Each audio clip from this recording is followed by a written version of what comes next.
वर्तमान आंबेडकर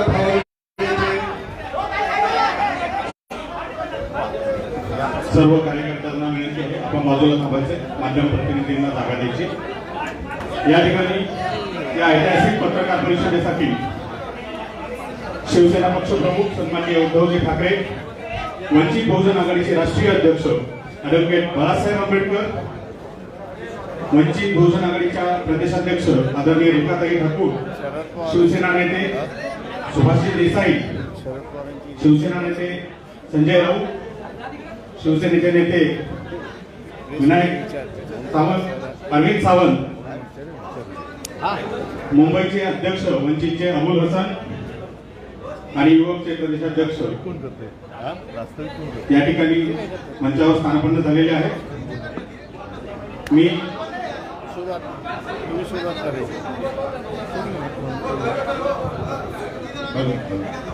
शिवाजी सैन्य संघटनेचंही संजय गायकाला म्हणजे जरा स्टार्ट नाही, एक मिनिट तुम्ही एक कोणतरी प्रस्तावित करा, बसून बोला। शिवाजी प्रस्तावित करतात हा ना, आज या ठिकाणी आंबेडकर भवन येथे शिवसेनेचे पक्षप्रमुख उद्धवजी ठाकरे या ठिकाणी उपस्थित झालेले आहेत। पक्षाच्या वतीने आणि ट्रस्टच्या वतीने त्यांचं स्वागत करावं अशी विनंती मी आदरणीय बाळासाहेब आंबेडकर यांना करतो।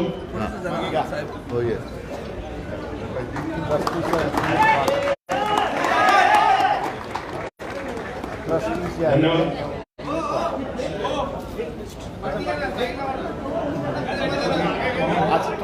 उद्धवजी बाळासाहेबांच्या ठिकाणी स्वागत करत आहेत, धन्यवाद। यानंतर मी शिवसेना नेते सुभाष देसाई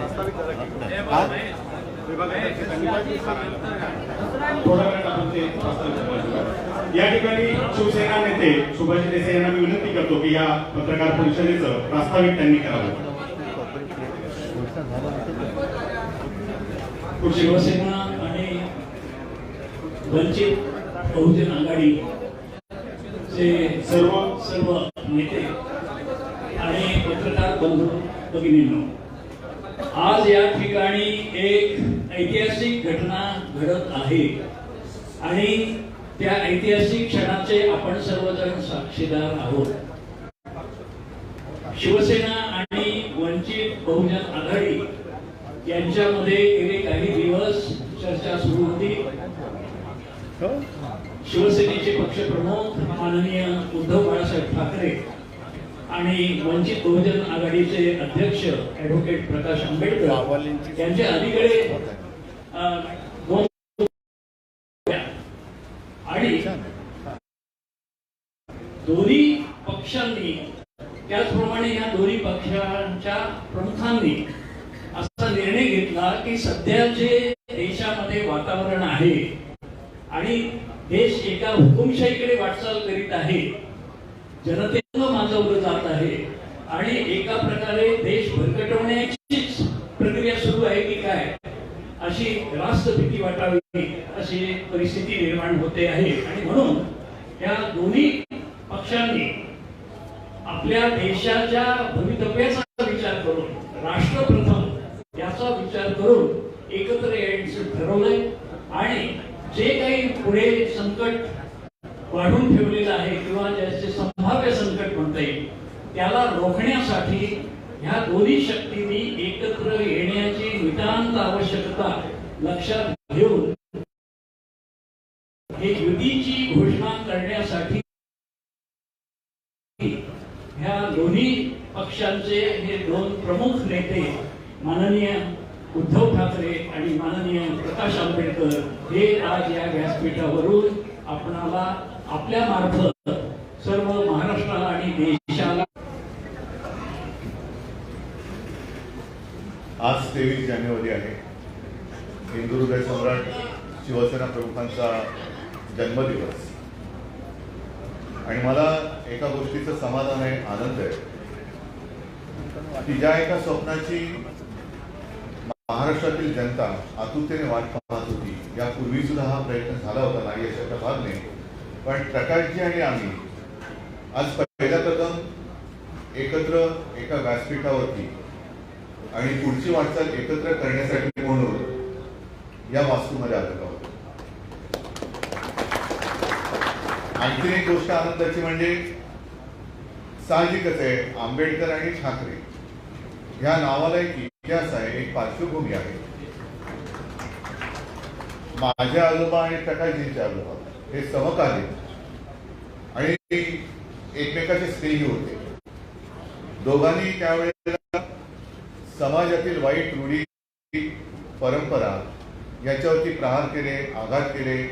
त्याच्याबद्दल आम्ही दोघांनी काही सांगण्याची आवश्यकता नाहीये. आणि आता जे राजकारणामध्ये चाललेलं आहे, राजकारणामध्ये काही वाईट परंपरा आणि चाली ते एकत्र येऊन देश प्रथम हा जो एक आता सुभाष देसाई तुम्ही जो शब्द वापरला तो फार महत्वाचा आहे. प्रथम देश हित, कारण एक भ्रम पसरवला जातो आणि नेहमी हुकुमशाहीकडे वाटचाल ही अशीच होते.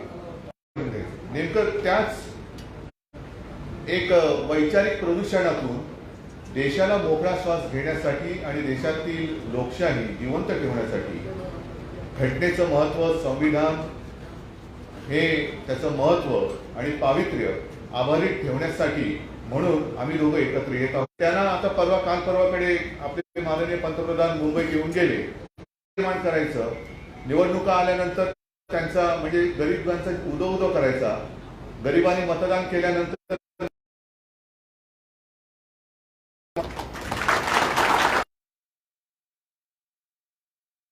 जाहीरनामा आपण जर काढला तर त्या जाहीरनाम्यामध्ये शेवटचं असलेलं एक कॉलम होतं,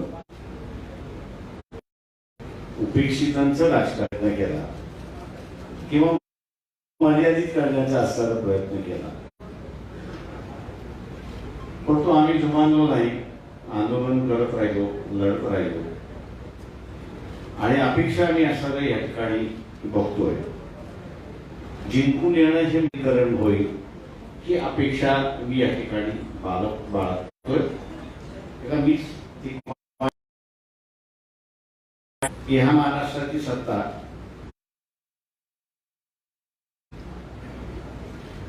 एकशे 69 कुटुंबामध्ये होती, त्याच्यामध्ये 10 कुटुंब आता असताना वाढ झालेली आहे. नातेवाईकांचं राजकारण जर जसं वाढत गेलं तस तसं महाराष्ट्रात परिस्थिती आहे. नव्या गोष्टी मांडण्याची गरज आहे असं मी त्या ठिकाणी मानतो. एका काळी अर्थव्यवस्थेमध्ये त्या इंडस्ट्रीची गरज होती आणि ती आपण असताना भागलो. पण आज असताना शेतीला जोडधंदा आपण असताना म्हणतो. पण शेतीची प्रक्रिया करणारे उद्योग, व्यापारी आणि भांडवलदार याच्या हातामध्ये जाणार नाही याची जर दक्षता आपण घेतली तर मी असताना म्हणतो की द्यावोसला जाऊन असताना मोठमोठे लाख प्रोजेक्ट कधी आलेले मी पाहिलेले नाही, फक्त त्या ठिकाणी होतात. पण या शेतीवरती पिकणाऱ्या प्रक्रिया करणारी यंत्रणा जर उभी राहिली तर महाराष्ट्रामध्ये प्रचंड मोठ्या प्रमाणात एम्प्लॉयमेंट होऊ शकतं आणि एक नवी दिशा त्या ठिकाणी देत आहे. अनेक असे प्रश्न आहेत की ज्याच्यावरती चर्चा करू, आमच्या बरोबर येतील अशी अपेक्षा मी त्या ठिकाणी बाळगतो.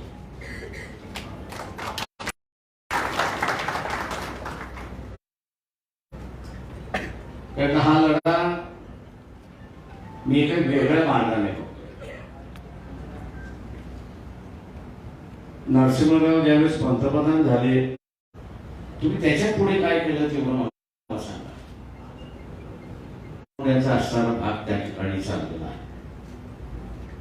त्यांनी खरंच आरोप केला असेल, खरेच पैसे काढले असेल तर त्यांच्या कोर्टात घेऊन जा, केसेस चालवा आणि जेलमध्ये टाका. पण कोर्टात जायचं नाही, जेलमध्ये चालवायचं नाही आणि फक्त लिडरशिपवरती असणारा जो आक्षेप घेण्याचा असणारा भाग आणि कॅरेक्टर एसिग्नेशन करण्याचा जो भाग चाललेला आहे तो सगळ्यात मोठा डेंजरस मी असताना त्या ठिकाणी मानतो. आपण कोणीही अमरपट्टा घेऊन आलेलो नाही. एक दिवस आपलाही असणारा अंत होणार आहे, तसा नरेंद्र मोदी यांचाही अंत होणार आहे. त्यांच्या पक्षामध्ये त्यांनी लीडरशिप, दुर्दैव मी असं म्हणेन की त्यांनी त्यांच्या पक्षामध्ये सुद्धा लीडरशिप संपवलेली आहे, वरती येऊ दिलेली नाही. मला अनेक मंत्री त्यांच्यातले असताना भेटतात आणि सांगतात की आम्ही असताना फक्त फायली उचलून घेऊन जायचं आणि काढायचं, एवढंच आमच्याकडे कामकाज राहिलेलं नाही. बाबासाहेबांनी असताना एकदा म्हटलं होतं, क्रायसिस मध्ये पॉलिटिकल लिडरशिप ही डेव्हलप होत असते. आणि एखादी आता असताना क्रायसिस या ठिकाणी डेव्हलप झाली तर मला कुठेही नॅशनल पॉलिटिकल लिडरशिप त्या ठिकाणी दिसत नाही. आणि म्हणून स्टेटमेंट आम्ही जे काढलेलं आहे त्याच्यामध्ये राष्ट्र हा सगळ्यात महत्वाचा असं आम्ही त्या ठिकाणी मानतोय. ती पॉलिटिकल लिडरशिप असणारी डेव्हलप झाली पाहिजे, तिला उभारली पाहिजे, तिला प्रोटेक्शन दिलं पाहिजे. आणि ते काढण्यात महाराष्ट्रात असेल, महाराष्ट्राच्या बाहेरच असेल, जे प्रादेशिक पक्ष आहेत आणि प्रादेशिक पक्ष स्वतःच लिडरशिप आणि स्वतःच संघटन उभं करणार असतील तर त्यांना आमच्याकडून नेहमीच मदत राहील, पाठिंबा राहील. पुढे आम्ही दोघं मिळून या ठिकाणी आणण्याचा प्रयत्न करू. आणि राजकारण हे मुद्देशीर आणि विवेक आणि नीतिमत्तेवरती येईल एवढं बघण्याचा आम्ही प्रयत्न करू. एवढं मी आपल्या समोर सांगतो, थांबतो. आपण विचार. मी माईक तुमच्याकडे फिरवतो. मी माईक फिरवतो आणि पोहोचवा. दोघंच एकत्र आलेला आहोत. काँग्रेसने त्याला अजून असं स्वीकारायचं आहे, स्वीकारतील अशी मी अपेक्षा करतो. मी मगाशी म्हणालो की शरद पवारांचा आमचा असताना फार जवळचं शक्य होतं, किती होतं हे तुम्हाला सगळ्यांना माहिती आहे. पण या आघाडीमध्ये ती येतील अशी आम्ही असताना अपेक्षा करतो किंवा त्यांना असताना आम्ही विनंती करू. एक मिनिट, माझं उत्तर थांबा ना. त्यांच्या प्रश्नाला प्रकाशजींनी उत्तर दिलेलं आहे. प्रकाशजी, आपण आपले आणि राष्ट्रवादी किंवा पवारसाहेबांबरोबरचे संबंध सांगितले. आमचे सुद्धा 3 वर्षापूर्वीपर्यंत कसे संबंध होते हे जगजाहीर आहे.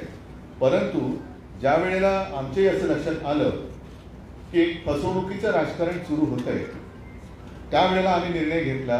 तसं काँग्रेस आणि राष्ट्रवादी आणि शिवसेना हे 3 पक्ष एकत्र येतील का, एकत्र कसे येऊ शकतील, एकत्र आल्यानंतर आमच्यावरती सुद्धा फार वाईट विचित्र आरोप झाले. पण त्या सगळ्या आरोपांना आणि आरोप करणाऱ्यांना राजकारण आम्ही वर्ष हे सरकार, महाराष्ट्र महाविकास आघाडीचं सरकार आपण यशस्वीपणाने चालवतो. मुळामध्ये हेतू चांगला असेल तर सगळ्या गोष्टी पुढच्या चांगल्या होतात. आणि मी मुद्दामून आपल्यासमोर माहिती देऊ इच्छितो की असं काही नाहीये की काल रात्री आम्हाला स्वप्न पडलं की चला आपण एकत्र येऊ नाही. एक गोष्ट नक्की की काँग्रेस, राष्ट्रवादी आणि शिवसेना हे 3 पक्ष एकत्र आल्यानंतर 3 पक्षांचे काही मित्र पक्ष आहेत. मग आमचं असं ठरलं की महाविकास आघाडीमध्ये ज्या त्या पक्षांनी आपापल्या सांभाळायचं आणि एकूण जर आपण एकत्र आलो नाही तर मग वैयक्तिक युतीला काय फायदा आहे. वैयक्तिक म्हणजे 2 पक्षाची युती केली आणि महाविकास आघाडीमध्ये काहीतरी 3 तिघड्या असं करून ठेवलं तर मग या भारत किंवा देश प्रथम हा जो काही सामायिक हेतू आहे त्या हेतूलाच तडत. घोषणा झाली आहे. महापालिकाच्या निवडणुका आहेत, त्यानंतर लोकसभा आणि विधानसभेच्या आहेत. त्याचे जागा वाटप कसं होणार आहे आणि ही युती कशी दिसणार आहे. ही युती विजयी दिसणार आहे.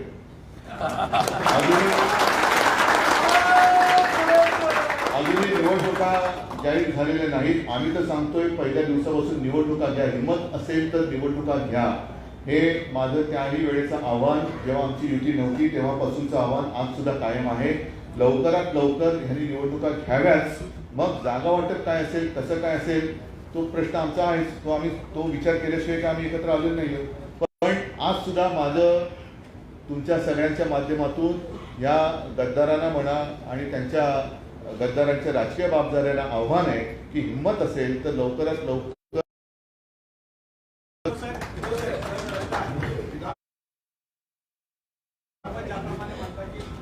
काँग्रेस आणि राष्ट्रवादी सोबत आहे. राष्ट्रवादीविषयी प्रकाश आंबेडकर साहेबांनी बोलले, परंतु काँग्रेसची जी महाराष्ट्राची लिडरशिप आहे त्यांचं असं म्हणणं आहे की प्रकाश आंबेडकरांना सोबत घ्यायला आमच्याकडे कुठलाही प्रस्ताव आला नाही आणि चर्चाही नाही. मग तुम्ही कसं म्हणता? ते शिवसेनेच्या म्हणजे महाविकास आघाडीमधला तिसरा पक्ष शिवसेना म्हणून त्यांच्या ज्या काही जागा असतील त्या जागांमधून वंचित बहुजन आघाडीला द्यावे. महाविकास आघाडीमध्ये त्यांना स्थान असेल असं अजितदादांचं म्हणणं. नाही, महाविकास आघाडीमध्ये स्थान असणार. शेवटी अजूनही कोणी कोणत्या जागा लढायच्या हेच मुळामध्ये ठरवण्याची वेळ आलेली आहे, आता गरज आहे. आणि ते ठरवल्यानंतर कोणाच्या वाट्याला कोणत्या जागा, हा जागा ठरल्यानंतर मग कोणी कोणत्या मित्रपक्षाचं कसं हे करायचं, जसं आता विधान परिषदेच्या बाबतीत झालं, केली ना आम्ही एकमेकाला मदत केली. त्याच्यामध्ये सुद्धा अगदी नागपूरला आम्ही अर्ज भरला होता पण मागे घेतला. नाशिकची जागा ही काँग्रेसला सोडली होती, काँग्रेसच्या उमेदवारांनी काय ते करू नये ते केलं. त्याच्यानंतर मग आम्ही अपक्षाला तिथल्या पाठिंबा महाविकास आघाडीच्या उमेदवार त्या शुभांगीताई पाटील सगळ्यांनी मिळून केलं. अमरावतीची जागा काँग्रेसने जिंकलेली होती ती आम्ही काँग्रेसला सोडली, पण काँग्रेसने आमचा माणूस उमेदवार म्हणून केला, आम्ही काही त्याला म्हटलं नाही.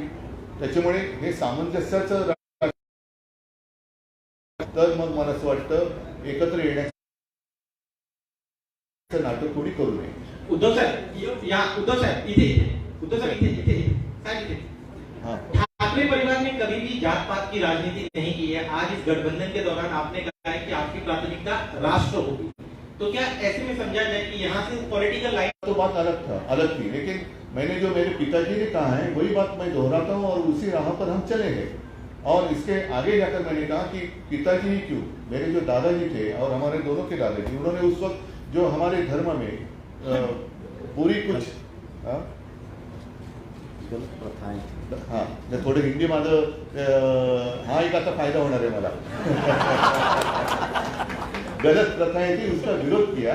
तो हमेशा देश हित सबके सामने, पहले देश नहीं रहेगा तो हम क्या रहेंगे. आणि हिंदुत्व आमचा श्वास आहे, हिंदुत्व हे राष्ट्रीयत्व आहे. हिंदुत्व म्हणजे काय आहे हे सगळं प्रकारची ऐकलेलं आहे, वाचलेलं आहे आणि त्यांनी सांगितलेलं आहे की आता जे काही शिवसेना पुढे येते ते आम्हाला मान्य आहे. उद्धवजी आज युतीची घोषणा होते आहे. यापूर्वी अनेक बैठका झाल्या. या बैठकांमध्ये खास करून मुंबई महानगरपालिकेसंदर्भात जागा वाटपाची काही प्राथमिक चर्चा झालेली आहे का? दोन्ही पक्षाकडनं काही आकडे समोर आलेले आहेत का? हे असे सगळे प्रश्न तुम्ही विचारण्यापेक्षा माझं पुन्हा एकदा या सरकारला आव्हान आहे, हिंमत असेल तर निवडणुका घ्या. मग आमच्या युतीचा जागा वाटप काय झालेला आहे, कसं झालेलं आहे. पण शरद पवार आणि प्रकाश आंबेडकरांचे इतर जे संबंध पाहतात ते संबंध सुधारावे यासाठी आपण व्यक्तिशः काही नक्कीच करणार ना. म्हणून मी तर असंच म्हणेन की त्यावेळेला आम्हाला गृहीत धरून राजकारण केलं गेलं होतं 2-3 वर्षापूर्वी की शिवसेना काँग्रेस सोबत जाऊ शकत नाही, शिवसेना राष्ट्रवादी सोबत जाऊ शकत नाही. त्याच वेळेला मला असं सांगत होतं की बघा राष्ट्रवादी बरोबर चाललंय, पवार साहेबांचं लौकिक तुम्हाला माहिती आहे, तरी पण दगा देतील. हे मी जाहीर भाषणात सांगितलेलं आहे. मी त्यांच्याकडे बघत राहिलो आणि माझ्याच लोकांनी दगा दिला. म्हणजे एकूण जे राजकारण चाललेलं आहे की आता दुसऱ्याचं घर फोडून स्वतःचं घर सजवणारी अवलाद जी सत्तेवरती येऊ बघते ती गाडून टाकण्याची आज गरज आहे. आणि त्याच्यासाठी गरिबांचा आणि सगळ्यांचा जो धर्मनिराश झालेला आहे तो दूर करण्याचा लावतो. माझा प्रश्न प्रकाश आंबेडकर साहेबांना आहे. बाळासाहेब आता उद्धव साहेबांनी त्यांच्या हिंदुत्वाबद्दल सांगितलं नाही. आतापर्यंत शिवसेना आणि वंचित बहुजन आघाडी किंवा प्रामुख्याने हिंदुत्वाचा मुद्दा होता. उद्धव साहेबांनी जे मुद्द्यावर जे हिंदुत्व सांगितलं सर त्याच्यावर तुमचं काय म्हणणं आहे, ते स्वीकार्य असेल का वंचित बहुजन आघाडीला? ते मी मागे त्या दिवशी म्हणालो होतो की प्रबोधनकारांचं जे हिंदुत्व होतं आणि त्यांनी असणारं जे चाललेलं होतं त्याच्यावरती चालण्याचा असणारा भाग शिवसेनेचा असल्यामुळे समाज सुधारण्याची गरज जी होती ती तुम्हाला असणारा काही वेळेस कडवटपणाने घ्यावी लागते आणि ती प्रबोधनकारांनी घेतली.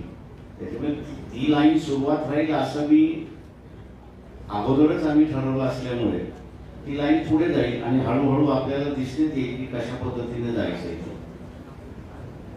निगेटिव्ह राजकारण जे आहे हिंदुत्वाचं सध्या RSSचं आणि BJPचं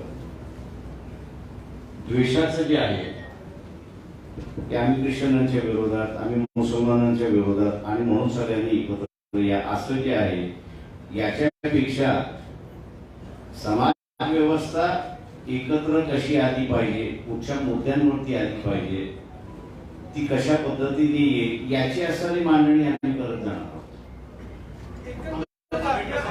हमेशा देखा गया है कि जो गठबंधन होते हैं आपका शिवसेना के साथ जो गठबंधन हुआ वो हमेशा बातों से पर हमने देखे।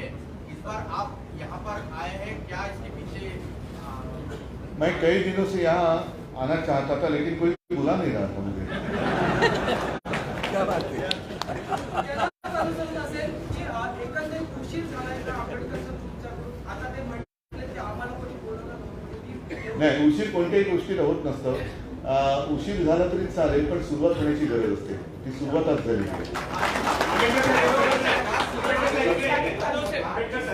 एक प्रश्न आहे की मागच्या निवडणुकीमध्ये लोकसभा आणि विधानसभा निवडणुकीमध्ये सगळ्यात जास्त वंचित बहुजन आघाडीने काँग्रेस आणि राष्ट्रवादीचं नुकसान केलं. त्याच्यामुळे काँग्रेस आणि राष्ट्रवादी तुम्हाला यावेळेस सहन करण्याच्या स्थितीत नाही असं दिसतं. एक सेकंद, त्यांनी उत्तर देण्याच्या आधी गेल्या लोकसभेला आणि विधानसभेला यांनी नुकसान केलं असेल, पण आम्ही तर काँग्रेस आणि राष्ट्रवादीच्या विरोधातच लढलो होतो.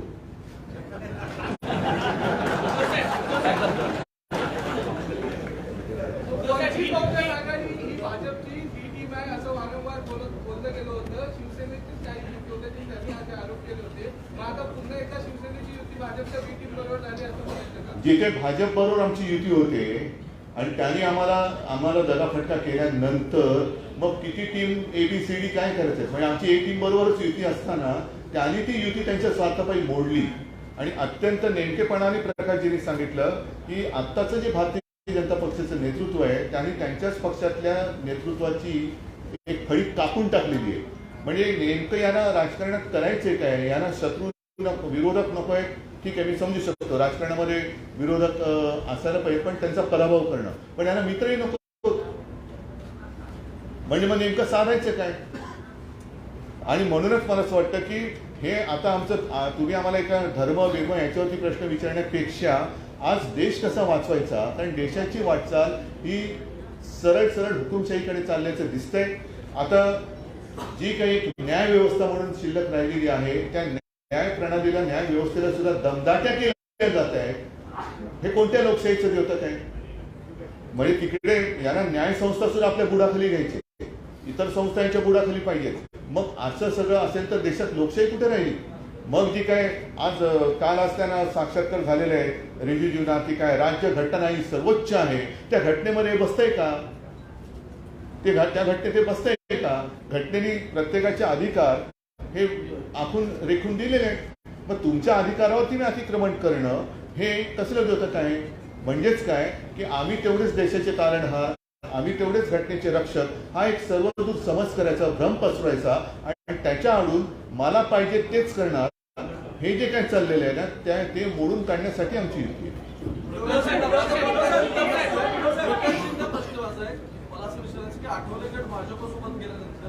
कोण बोलतंय? अच्छा खाली, हा आम्हाला असं तळागाळातले प्रश्न पाहिजे. मला असं म्हणतं की आठवले गट भाजपसोबत केल्यानंतर आता कुठेतरी एक बॅलन्स ऑफ पॉवर मेंटेन करण्यासाठी रिपोर्ट इक्वेशन्स एकत्र आणण्यासाठी युती असं म्हणायचं. कोणाला प्रश्न आहे? मी आपल्या कोणाबरोबर गेलोच नव्हतो, मी आपले एकटंच लढत होतो, त्याच्यामुळे बॅलन्सिंग करण्याचा प्रश्नच राहिला नाही. त्याच्यामुळे आता असणारा जो आहे ही पॉलिटिकल युती, सोशल युती असं आपण असं समजलं तर अधिक चांगलं होईल.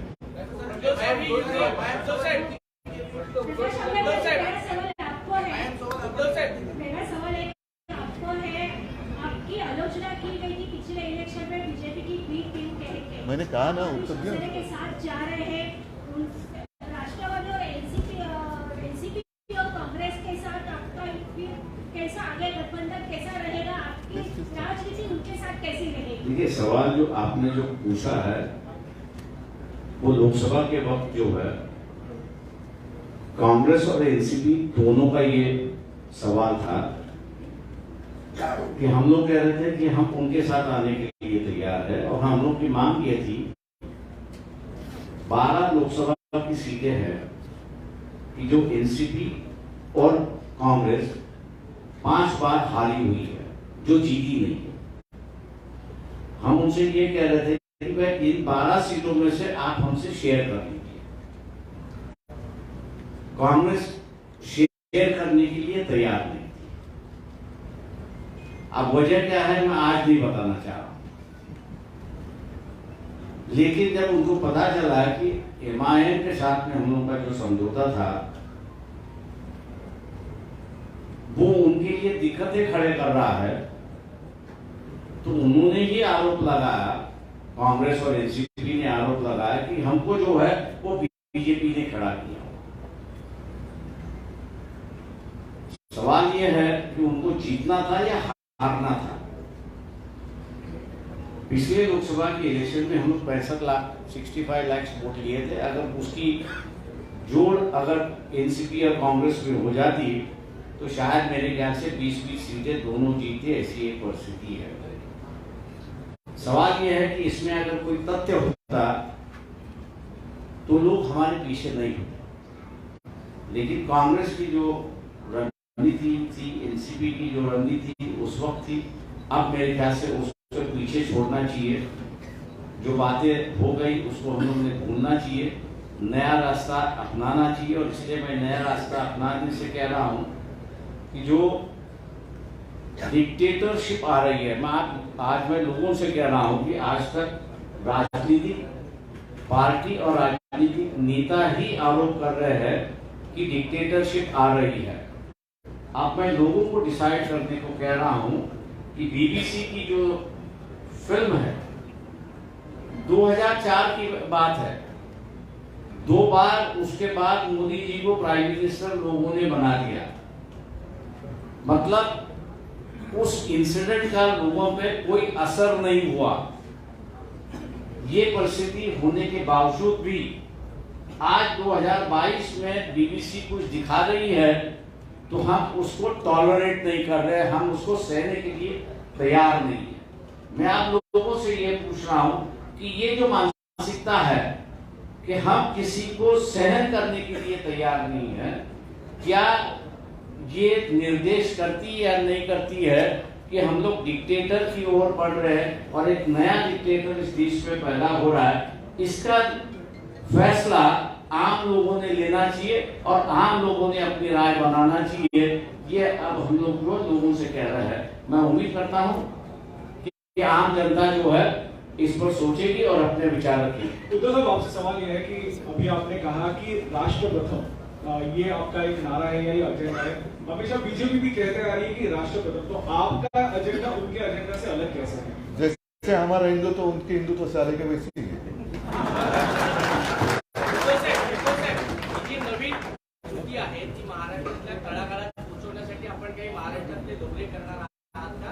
आणि दुसरा प्रश्न असा आहे की गेल्या महिन्याभरापासून तैलचित्राचा जो विषय आहे, तैलचित्र विधिमंडळात लावण्यात येणार, तर आपल्याला निमंत्रण आहे, आपण पाहिलं नाही, अशा वेगवेगळ्या गोष्टी बाहेर ऐकायला येतात, त्यावर आपलं काय मत आहे? एक पहिला मुद्दा असा आहे की मी स्पष्ट करू इच्छितो, आत्ता जे प्रकाशजींनी सांगितलं की नया रास्ता आणि त्याच्याबरोबर काँग्रेस आहे, राष्ट्रवादी आणि शिवसेना आहे, असे सगळे एकत्र आहेत आणि प्रकाशजी नया रास्ता म्हणतात, त्याच्याबरोबर नया रास्ता आणि नया रिश्ता, या महत्वाच्या गोष्टी, एक रिश्ते की नई शुरुआत हम करने जा रहे हैं।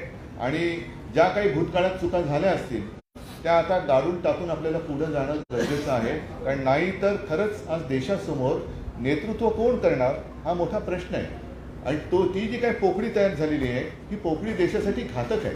आणि असंच जर काय या दिशेने राजकारण चालत आलं तर फार पूर्वी जे शिवसेना प्रमुख म्हणायचे की देशात अराजक येईल, तर देशाची अराजकाकडे ही वाटचाल तर सुरू नाही झाली, हा एक प्रश्न स्वतःला विचारण्याची गरज आहे। आणि म्हणून मला असं वाटतं की ज्याप्रमाणे शिवसेना, काँग्रेस आणि राष्ट्रवादी, माझा काही त्यावेळेला संबंध नव्हता राजकीय, जेव्हा आम्ही 25-30 हिंदुत्व भाजप एकले म्हणजे आम्ही वटपौर्णिमा करत होतो, सगळं करत होतो, याचा अर्थ असा नाही की जन्मोजन्मी हाच जाऊ द्या। तर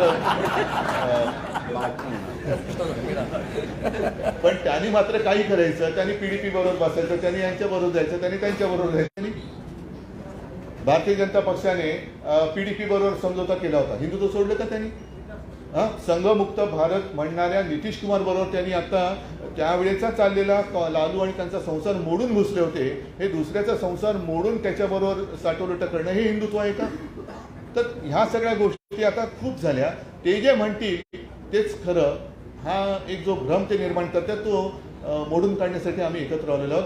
आणि साहजिकच आहे, ज्या वेळेला एकत्र येऊन वाटचाल कशाला म्हणतात, ती वाट चालली पाहिजे. आणि त्याच्यासाठी महाराष्ट्रभर जिथे जिथे जाण्याची गरज असेल तिकडे मी जाणार.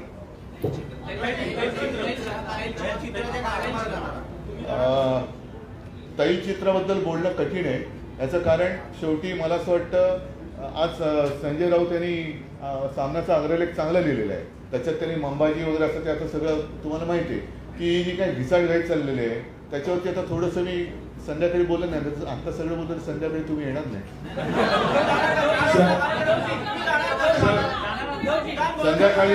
संध्याकाळी मी जाणार आहे, नक्की जाणार आहे. 5 वाजता रिगलच्या पुतळ्याच्या इकडे मी नक्की जाणार आहे. आणि त्याच्यानंतर 6 वाजता षण्मुखानंद हॉलमध्ये नक्की जाणार आहे. सर, नाशिक पदवीधर मतदारसंघामध्ये वंचित बहुजन आघाडीचे उमेदवार आहेत, तर त्यांच्याबद्दलचं काय स्पष्टीकरण? युतीचं जे आहे ती चर्चा आज जाहीर झाली अशी असणारी परिस्थिती आहे. इलेक्शन जे आहे ते अगोदर सुरुवात झालेलं आहे. जेव्हा पॉलिटिकल पार्टीजनी आपापल्या असणाऱ्या भूमिका घेतलेल्या आहेत त्या इलेक्शनमध्ये आणि आजच्या याच्यामध्ये फरक असं त्या ठिकाणी मानतो. ते इलेक्शन तसेच चालत राहतील. रिझल्ट जे येतील ते लोकांसमोर 30 तारखेला त्या ठिकाणी दिसतील. पण याच्या पुढची जी वाटचाल मी जसं म्हणालो, एक नया रास्ता म्हणून जो आहे तो आपल्याला त्या ठिकाणी दिसेल. उद्धवजी अलीकडे पंतप्रधान मुंबईत आले होते आणि हजारो कोटी प्रकल्पांची भूमिपूजन झाली. मुंबई महापालिकेच्या प्रचाराला भाजपनं शिंदे गटानं सुरुवात केली आहे. असं असताना मला असं वाटतं की भ्रष्टाचार हा सगळ्यात महत्वाचा मुद्दा. मला असं वाटतं की ह्या काही मुद्द्यावरती मी आज संध्याकाळी बोलणार आहे. म्हणून आता एक राज्याच्या आणि देशाच्या दृष्टीने एक महत्त्वाचं जे पाऊल आम्ही दोघं टाकतोय ते म्हणजे शिवशक्ती भीमशक्ती एकत्र येणं. त्याच्यासाठी देशाचा विचार करणं.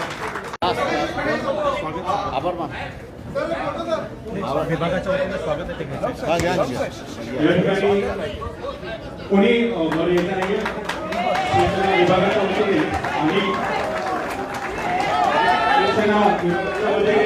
स्वागत ठेवलेलं आहे. स्वागत होईल.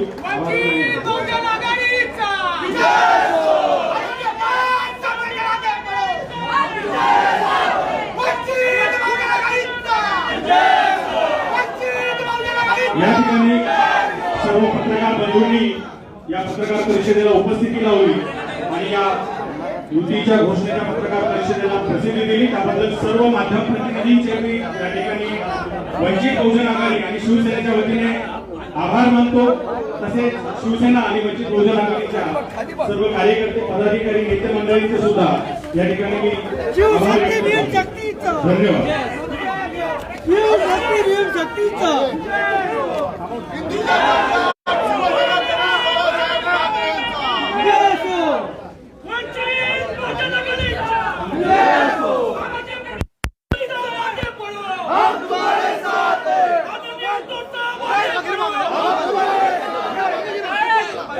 खाली जाण्याचा रस्ता क्लिअर करायचा आहे.